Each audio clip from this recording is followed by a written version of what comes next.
This year's just for family, my sister laughed, after I drove 7 hours to meet them at New Year's Eve. Her husband accidentally texted me calling me a loser, so I canceled every payment I covered. 67 missed calls by morning and counting. Hey Reddit, buckle up because this is about getting humiliated by family, discovering their true colors through one stupid text, and watching their whole life collapse when the free money stopped flowing. No dramatic confrontations, no yelling, just cold, calculated consequences that hit harder than any argument ever could. I'm Justin, 34 male, and I work as a logistics coordinator for a regional shipping company in the Midwest. Not glamorous, but it's steady work with decent pay and solid benefits. Started in the warehouse loading trucks at 4 a.m., worked my way up through dispatch, and now I manage routing and scheduling for a fleet of about 80 trucks across 5 states. The job taught me to be practical and forward-thinking. You don't wait until something breaks to fix it.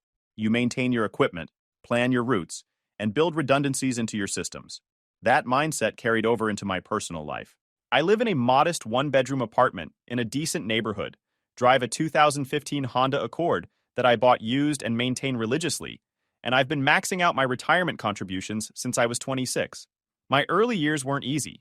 Started at the shipping company when I was 22, fresh out of community college, with an associate's degree in business management. Spent 3 years on the loading dock, hauling boxes in summer heat that hit 95 degrees inside those metal warehouses and winter cold that made your fingers go numb even with gloves. Worked overnight shifts, weekend shifts, every holiday that offered time and a half pay. The older guys on the dock took bets on how long I'd last. Most new hires quit within 3 months.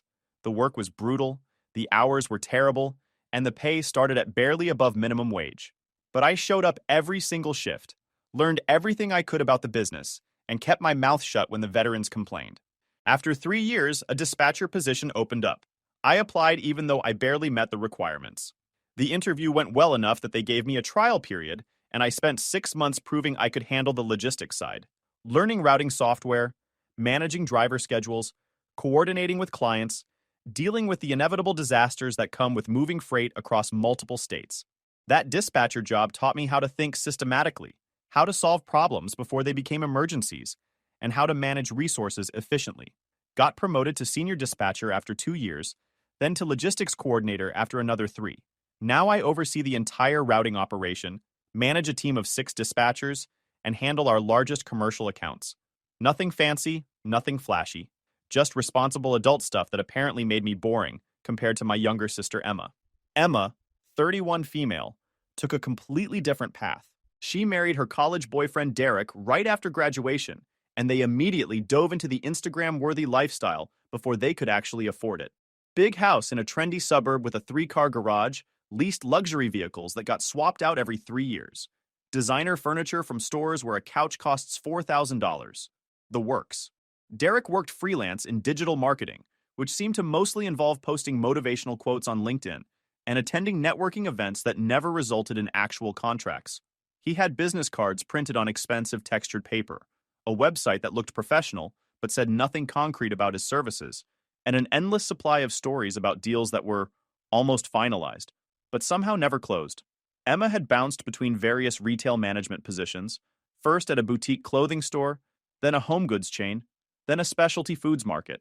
Each job started with excitement about the opportunity and ended 18 months later with dramatic complaints about unreasonable corporate expectations, difficult employees who didn't respect her authority, or managers who didn't recognize her talents.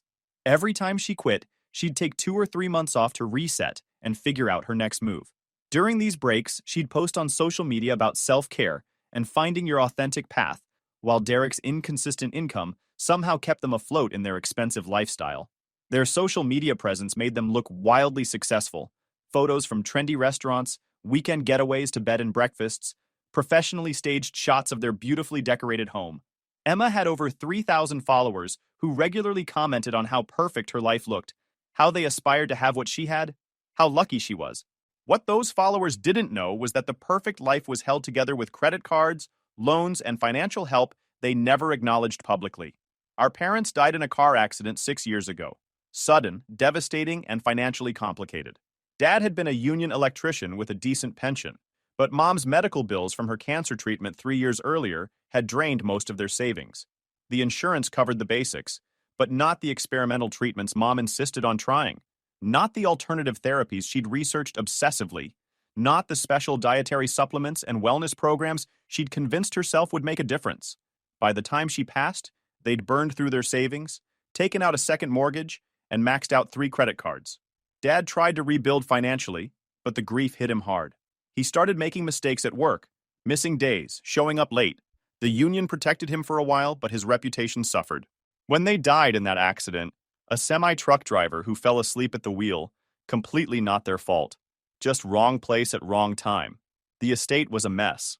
The life insurance barely covered the funeral costs and remaining medical debts. The house was underwater on the mortgage. Dad's pension died with him since he hadn't been vested long enough for survivor benefits. Emma and I inherited some furniture neither of us had room for, boxes of photos and family documents, and the sobering realization that our parents had left us nothing but memories and debts. Emma took it harder than I did. She'd always been closer to Mom, and the grief hit her like a freight train. She couldn't work for 2 months, couldn't function, spent most days in bed crying or staring at old photo albums. Derek tried to help, but he wasn't equipped to handle that level of emotional crisis. Their bills started piling up, and the lifestyle they'd been maintaining began to crack.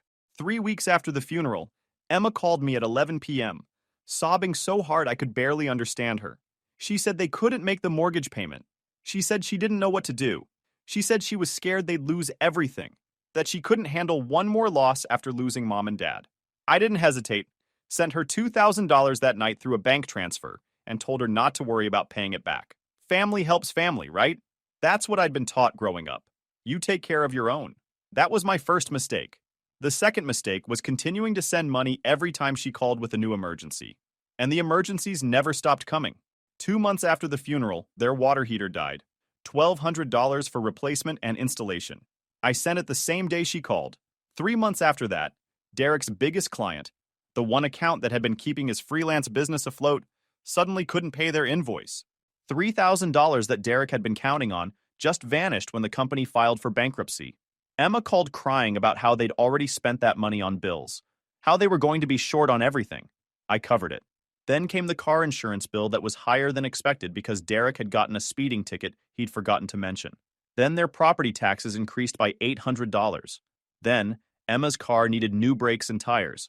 Then Derek's laptop died, and he needed a new one for work. Then their refrigerator stopped working. Then their fence got damaged in a storm, and the HOA was threatening fines if they didn't repair it. Each crisis seemed legitimate at the time. These were real problems that needed real solutions, and Emma always framed them as temporary emergencies. Just this once became a phrase I heard monthly. I'll pay you back when we're more stable, was another favorite. Things are about to turn around was practically her catchphrase. Except things never turned around. The rough patch never ended. It just became the new normal, and I was too deep in the pattern to recognize it. Over the following years, the financial requests became more frequent and less apologetic. Emma stopped framing them as emergencies and started treating my money like a shared family resource she had every right to access. When their car insurance renewal came up, she didn't ask if I could help. She just texted me the amount and her payment app handle like it was my bill to pay. When they decided they needed faster internet for Derek's business needs, she added me to the account as the payment method without even asking first. I found out when the charge hit my credit card and had to text her for an explanation. She acted surprised that I'd question it, saying she thought I'd want to help Derek's business succeed. The crazy part? I went along with it. Every single time. I started paying their car insurance because Emma claimed they were having trouble with monthly budgeting and needed to free up cash flow. That was $420 monthly. Then came both their cell phones because it made sense to add them to my family plan. That added $315 to my monthly phone bill. Then, the streaming services started multiplying. Netflix, Hulu, Disney+, HBO Max, Amazon Prime, Spotify Premium for both of them. Even Apple Music because Derek insisted he needed both for his creative work. Emma would just text me login credentials and expect me to add my payment information. If I took more than a day to respond, she'd follow up with, "Did you get my message about the streaming thing?" Their home security system was another monthly charge I somehow inherited. Emma had installed it after reading some neighborhood crime statistics online, but when the promotional rate ended and the real cost kicked in at $300 monthly, she just forwarded me the bill with a note about feeling safer, knowing their house was protected. like I was supposed to value their safety enough to pay for it indefinitely. Same pattern with their cloud storage subscription for backing up photos. Another $100 monthly for premium family storage because they both took thousands of photos for social media. Their meal kit delivery service came twice a week at $95 per delivery because Emma had convinced herself cooking from boxes was better than grocery shopping. Even their lawn care service became my responsibility at $200 monthly during the growing season because Derek claimed he was allergic to grass pollen. The direct monthly transfers grew incrementally over time. It started as $500 here and there when they were genuinely short on rent. Then it became a regular thing, $800 monthly, then $1,000, then $1,500. By the third year after our parents died, I was sending them $2,000 every month through automatic bank transfer. Emma called it helping with the mortgage, but I noticed their lifestyle never contracted, despite their supposed financial struggles. New furniture kept appearing in their Instagram posts. A leather sectional that probably cost $6,000, a farmhouse dining table that looked custom-made, accent chairs that matched their aesthetic perfectly. Derek bought a high-end camera setup for his content creation, complete with lights and a green screen that took over their spare bedroom. They took weekend trips to wineries 3 hours away, posting photos of themselves holding wine glasses at sunset with captions about much-needed self-care and investing in experiences over things. They went to concerts, sporting events, fancy restaurants where entrees cost $45. Their life looked perfect from the outside, while I was the invisible support beam, keeping the whole structure from collapsing. Meanwhile, I was living in the same apartment I'd moved into 6 years earlier. Same furniture I'd bought secondhand from people moving out of state. Same car I'd purchased with 80,000 miles already on it. I meal prepped every Sunday with bulk purchases from Costco to keep my grocery bills under $60 weekly. Brought lunch to work in a used lunchbox. Made my own coffee instead of stopping at shops. Watched free streaming options instead of subscribing to premium services for myself. Not because I couldn't afford better. I absolutely could have moved to a nicer place, bought a newer car, eaten at restaurants more than twice a month. But I'd convinced myself that helping Emma was more important than improving my own situation. She was my only family. Our parents were gone. If I didn't help her, who would? Looking back now, I realize I wasn't helping her build a stable life. I was enabling a lifestyle she couldn't afford while subsidizing her financial denial. But you don't see that clearly when you're in it. You just keep sending money and telling yourself you're being a good brother, that family takes care of family, that things will eventually balance out. By late December of last year, I'd sat down with my bank statements and actually calculated the damage. I was covering roughly $3,200 in monthly expenses for them, not counting the occasional emergency payments that still happened every couple months. Another $500 here for a car repair, $1,000 there for an unexpected medical bill, $800 for something else they claimed they couldn't have anticipated. Conservatively, I was providing about $40,000 a year to support their lifestyle. Over 6 years, that was nearly $250,000. Money that could have been my down payment on a house, my investment portfolio, my emergency fund, my retirement savings, my freedom. But I didn't think about it in those terms. Not until New Year's Eve forced me to see the truth I'd been avoiding for years. Emma had been texting me about New Year's for weeks. They were hosting a dinner party at their house. Nothing huge, just family and a few close friends. She kept emphasizing how important it was that I be there, how it had been too long since we'd spent real time together, how she wanted to start the new year by strengthening our relationship. The texts came almost daily starting in early December, photos of recipes she was considering, questions about whether I preferred beef or salmon, updates about their guest list. She sent me her full menu plan and asked for input on appetizers.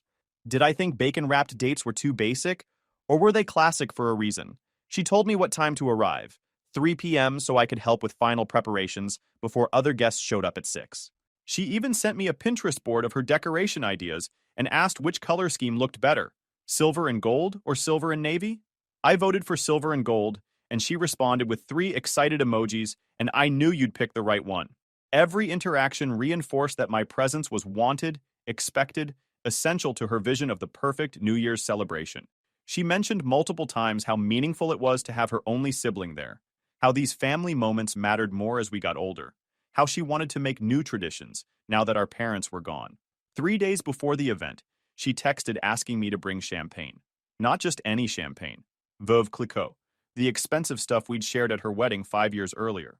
She sent me a link to the specific bottle and mentioned how meaningful it would be to toast the new year with the same brand that had marked other important family moments. I searched 3 different stores before finding it. The first 2 were sold out of that specific brand. The third store had it, but only in a premium vintage that cost $80 per bottle. I bought 2 bottles, figuring we could open one at midnight and save the other for later in the evening. I also spent weeks shopping for gifts.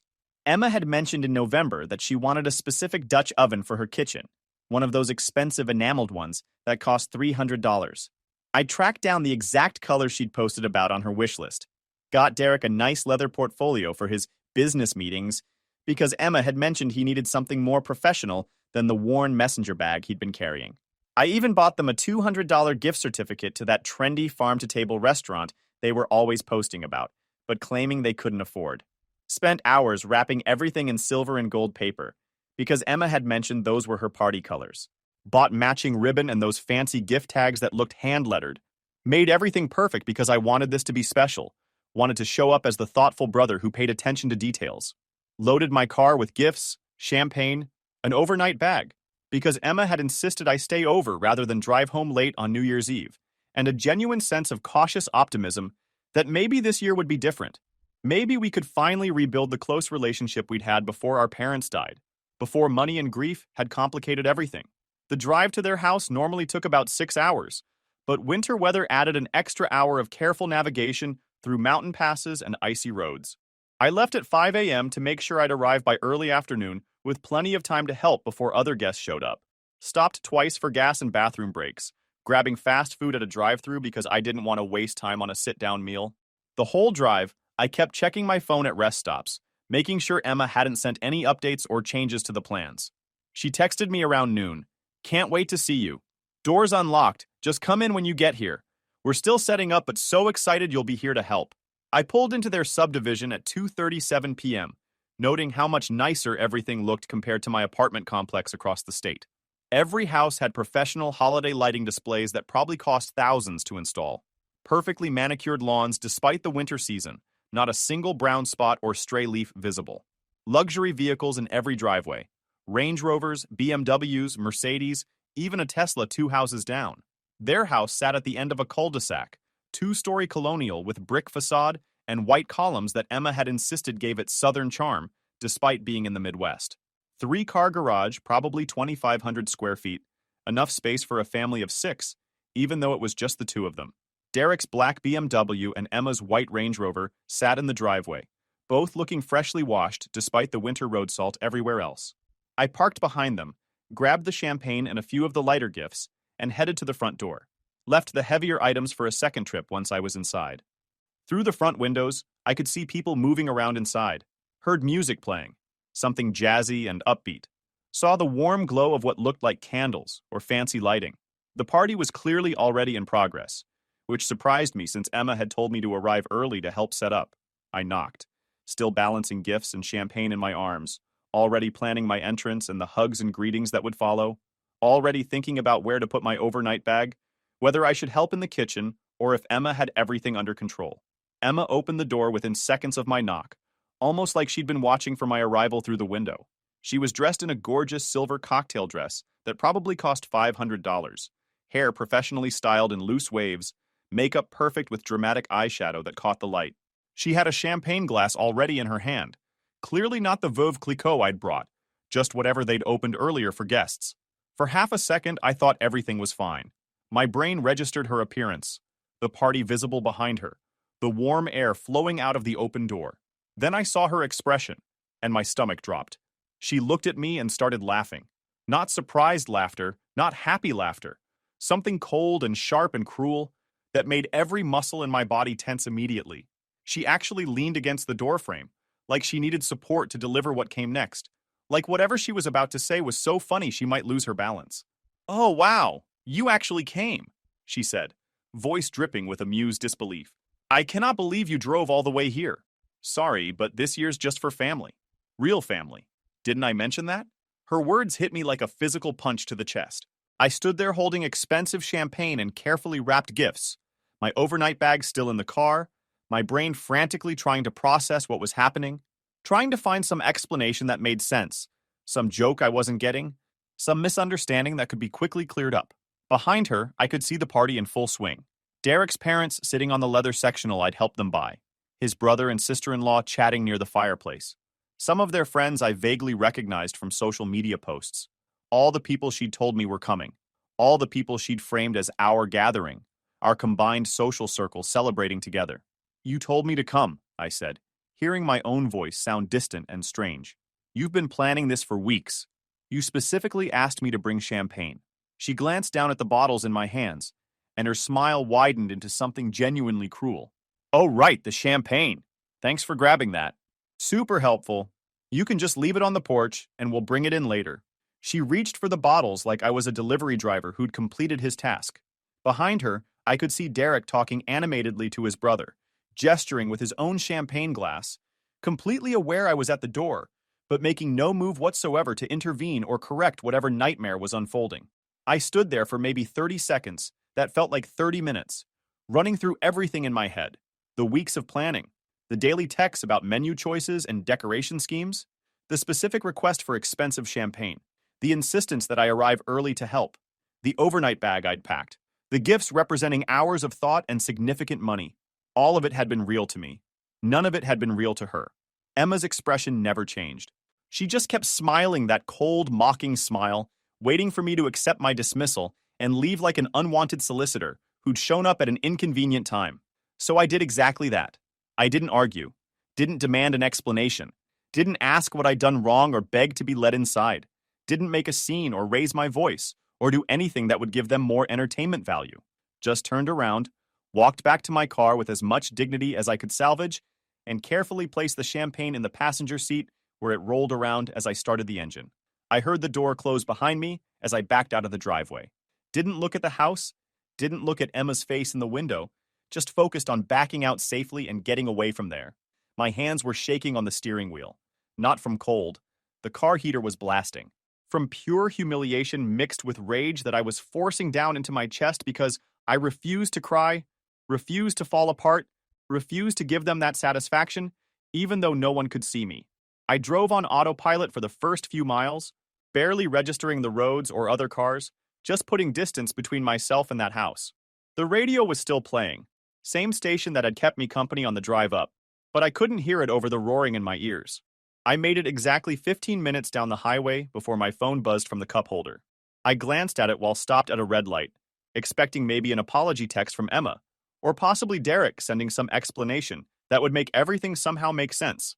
Some acknowledgement that the situation had been handled badly, that there was more to the story, that they felt terrible about how things had gone. Instead, I saw a text from Derek, opened it automatically, still in that weird shock state where your brain hasn't caught up to what's happening. Why would that loser even show up? Did you see his car? Thing looks like it's held together with duct tape and prayers. And those clothes. Pretty sure that shirt was from 2015 at least. Dude looks more pathetic every time we see him. Walking up with those gifts like we actually wanted him there. Emma almost lost it trying not to laugh when she saw his face. The message continued for another full paragraph. Mockery about my appearance, my car, my job, even the gifts I'd been carrying. Jokes about how they'd been planning this rejection for days, how funny it was going to be, how they couldn't wait to tell certain people about my reaction. Whoever he'd meant to send it to, they'd clearly been discussing my anticipated arrival and having a great laugh about it. But his careless thumb had hit my name instead of whoever they'd been gossiping with. I pulled into a gas station parking lot 3 miles down the road and just sat there, reading the message over and over. Each time through made everything clearer, made the whole picture snap into sharp focus. The way Emma had been so insistent I come, the specific request for expensive champagne they probably intended to drink themselves, the dramatic rejection at the door with an audience of people behind her to witness it, the complete lack of guilt or remorse on her face.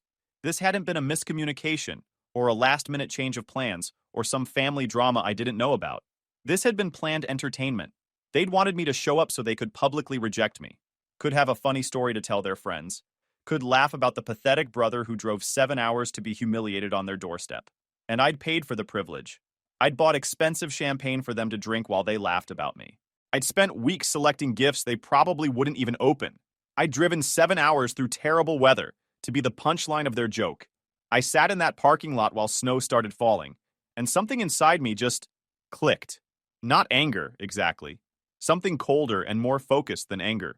A perfect, crystalline clarity about what needed to happen next. Because sitting there with that text message on my screen, I suddenly realized exactly how much power I'd been giving away to people who treated me like garbage. I realized that I'd been voluntarily funding their entire lifestyle while they mocked me behind my back. I realized that I could stop right now with just a few taps on my phone. So I pulled up my banking app and got to work. The car insurance was first. Logged into my policy through the app and found Emma's Range Rover and Derek's BMW both listed under my coverage. Premium was $420 monthly, a number I'd stopped even noticing because the automatic payment just happened. Removed both vehicles with 3 taps. Their coverage would lapse at midnight on New Year's Day, unless they scrambled to find their own policy. Next came the phone service. Logged into my carrier account and found not just Emma and Derek's lines like I'd expected, but also 2 additional lines I didn't recognize. Clicked through and discovered they'd added Derek's parents to my family plan without asking. 4 extra lines at $315 monthly. Removed all 4 numbers. Their service would suspend within hours once the system processed the change. The automatic bank transfers took more time to work through, but I handled each one methodically while snow accumulated on my windshield and darkness started falling. Found the recurring $1,500 monthly transfer I'd set up years ago. Canceled. Found 3 other smaller recurring payments I'd actually forgotten about. $200 monthly for utilities support, $300 for HOA fees contribution, $180 for some homeowners insurance gap coverage Emma had asked me to help with. Canceled all of them. Then came the subscriptions, and this is where I realized how deep the problem went. I'd been paying for so many services for them that I'd lost track. Netflix, Hulu, Disney+, HBO Max, Amazon Prime, Spotify Premium with 2 accounts, Apple Music for Derek, even though he already had Spotify, some fitness app I'd never heard of, 3 different cloud storage services at various premium tiers, the meal kit delivery subscription, even their lawn care service that somehow operated year-round with winter planning services I didn't know existed. Methodically canceled every single one while sitting in that parking lot. Each cancellation gave me a small surge of satisfaction, watching years of financial support evaporate with simple button presses. Their home security system, $300 monthly, canceled. Their premium car wash subscription that included interior detailing, $85 monthly, canceled. Some wine club membership I'd completely forgotten about, $95 monthly for 3 bottles of curated wines delivered to their door, canceled. Found a magazine subscription service, a premium grocery delivery account, their veterinarian's wellness plan for their dog that somehow I'd been paying for, a roadside assistance membership, even a premium warranty service on Derek's laptop that cost $40 monthly. Everything. Gone. By the time I finished working through every app and account on my phone, I'd eliminated $3,200 in monthly expenses, $38,400 annually that I'd been providing while they made fun of my car and clothes, while they planned elaborate ways to humiliate me, while they treated my money like it was their birthright. The snow was coming down harder now, the parking lot nearly empty except for my car and a few others belonging to gas station employees working the evening shift. My phone battery was down to 40% from all the account management. But I felt weirdly calm, not satisfied exactly, more like I'd finally stopped hitting myself in the face and was surprised by how much better that felt. I drove home slowly through the worsening weather, stopping at a small diner halfway back to process everything. The place was nearly empty, just a tired waitress who looked grateful to have something to do. She kept my coffee refilled without being asked and didn't rush me even though I sat in that corner booth for almost 2 hours. Ordered a grilled cheese and tomato soup, comfort food that reminded me of being sick as a kid when Mom would make it for me. The waitress asked if I was okay, must have seen something in my face, and I told her I'd had a change of plans for the evening. She nodded like she understood, mentioned that New Year's Eve was overrated anyway, and left me alone with my thoughts. My apartment felt quieter than usual when I finally got home around 10 p.m. Smaller too, after seeing Emma's massive house, but also more peaceful, more mine in a way it hadn't felt before. I unpacked the gifts, stacked them in my closet, and ordered Chinese takeout from the place down the street that I'd been supporting for years. Spent New Year's Eve watching old movies on basic cable and occasionally checking my phone to see when the cancellations would start triggering notifications on their end. Wondered how long it would take them to notice, which service would tip them off first, whether they'd connect the dots or think it was some kind of technical glitch. The first call came at 11:37 p.m., exactly 23 minutes before the new year officially arrived. Emma's name flashed on the screen, her photo from my contacts showing her smiling face from some family gathering years ago when things were better between us. I watched it ring through to voicemail without moving to answer. Then another call, and another. Derek started calling too. Then Emma again, the pattern alternating as they presumably discovered each new canceled service. Car insurance notification, phone service suspension warning, bank transfer failure, streaming service access denied. The dominoes were falling. I silenced my phone and went to bed, sleeping better than I had in months, despite the constant buzzing of incoming calls that I could feel through the nightstand even with the sound off. When I woke up the next morning, New Year's Day, my phone showed 68 missed calls. Emma, Derek, and several numbers I didn't recognize. Probably their parents or friends recruited to reach me on their behalf when I wouldn't answer their calls. The voicemails were a progression from confused to angry to panicked. I listened to them over coffee, taking notes on the emotional journey they'd been through overnight. First voicemail, 11:37 p.m. Hey, there seems to be some kind of issue with the car insurance. I got a notification that our coverage is being canceled.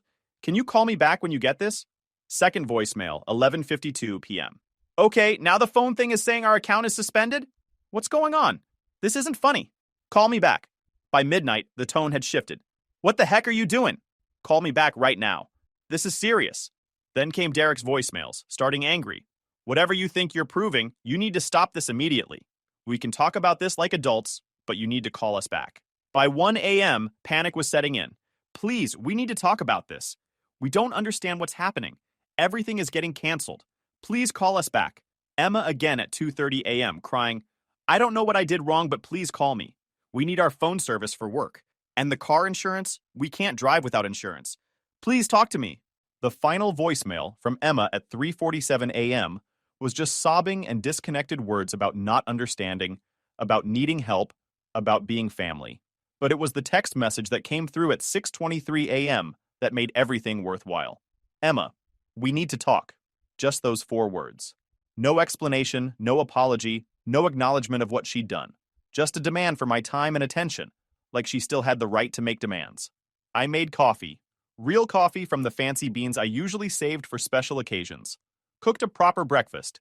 Eggs, bacon, toast, hash browns, the works. Took my time eating every bite while my phone continued buzzing with new messages and calls. Finally, around 9 a.m., I crafted my response carefully. This year's just for family. Real family. Didn't I mention that?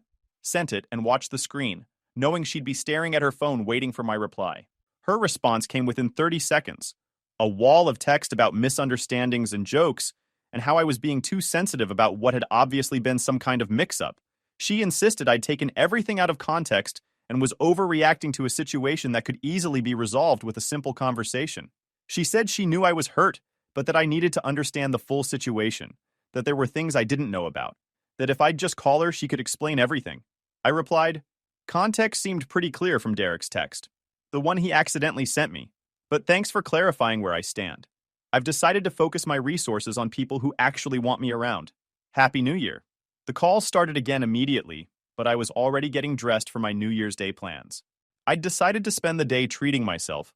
Nice lunch at a restaurant I'd been wanting to try, afternoon movie, maybe some shopping for things I actually wanted, instead of things other people needed. Generally enjoying the first day of what felt like a completely different life. Update 1. 3 days into January, Emma showed up at my apartment unannounced. I saw her car pull into the parking lot from my window, her Range Rover that no longer had insurance coverage, though she must have scrambled to get something temporary. Watched her sit in the driver's seat for nearly 20 minutes, probably rehearsing whatever approach she'd decided on, checking her makeup in the mirror, building up the courage to knock. Finally, she got out and walked to my door, moving slowly like she was approaching something dangerous. Knocked softly at first, then more insistently when I didn't respond immediately. I'd seen her coming, so the delay was intentional. Let her stand there wondering if I was home, if I'd seen her, if I was choosing not to answer. When I finally opened the door, she looked rough.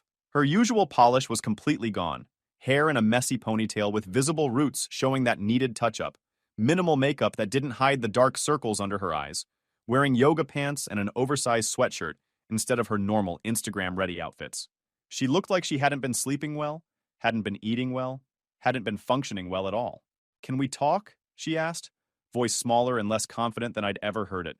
I stepped aside and let her in, mostly out of curiosity about what kind of argument she'd prepared. We sat in my living room, her on the thrift store couch I'd bought 6 years ago, me in the armchair I'd gotten from a neighbor who was moving. The furniture suddenly seemed even more worn compared to her house full of designer pieces. She spent the first 10 minutes apologizing for New Year's Eve, though the apology was carefully worded to minimize her responsibility. She'd been stressed about hosting, she said. She'd reacted poorly when I arrived. There had been some family drama with Derek's parents that she'd been trying to protect me from, which was why she'd turned me away at the door. What about Derek's text? I asked calmly, watching her face. She flinched like I'd physically hit her. He'd been drinking. You know how he gets when he drinks. It didn't mean anything. He feels terrible about it. He called me a loser, made fun of my car and clothes, in detail, to someone else. That seemed pretty specific and intentional. He was being stupid, she said quickly. We both were. But we value having you in our lives. We just made some poor choices in how we expressed ourselves. I listened to her entire presentation without interrupting, noting how carefully she avoided mentioning any of the financial support I'd been providing. She seemed to genuinely believe this was about hurt feelings from the social rejection, not about the $3,000 monthly I'd been sending their way for years. She talked about childhood memories. Remember when we used to build blanket forts in the living room? She mentioned our parents. They would want us to stick together as family. She referenced holidays and birthdays and inside jokes from years ago, trying to rebuild some connection that would make me forget what had happened. Finally, she asked what it would take for us to move past this misunderstanding and get back to normal.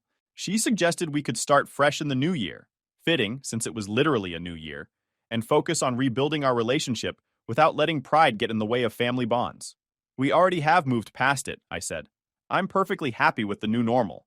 She looked confused, like I'd switched to speaking a different language. What do you mean? I mean, I spent years providing financial support that went unacknowledged and apparently unappreciated. So I've decided to redirect those resources toward my own goals instead. The color drained from her face. Like actually drained. I watched her go from normal skin tone to pale in about 3 seconds. Wait, you're really going to punish us financially over a misunderstanding? There's no punishment, Emma. Just a reallocation of my resources. You made it very clear I'm not actually family in any meaningful sense. So it makes perfect sense for me to stop funding your lifestyle. She tried several different approaches over the next hour. First was guilt about our dead parents. What would mom and dad think? Then anger about me abandoning her when she needed me most. Then promises about how different things would be if I'd just give them another chance. She even cried at one point, though it felt performative. Real tears, sure, but manufactured emotion behind them. The crying of someone who'd learned that tears usually got them what they wanted. But I'd had days to think about everything. Days to process the humiliation, to recognize the pattern, to see clearly what I'd been enabling. And I was completely comfortable with my decision. I think you should go, I finally said when she started repeating the same arguments. That's it? You're just done with me? You were done with me first. You just didn't expect consequences. She left without getting what she came for, slamming my apartment door hard enough to rattle the frame. YouTube just dropped this new hype feature. If you're hooked on this story, smash that hype button. It tells YouTube this video deserves to blow up, and it keeps even crazier stories coming your way.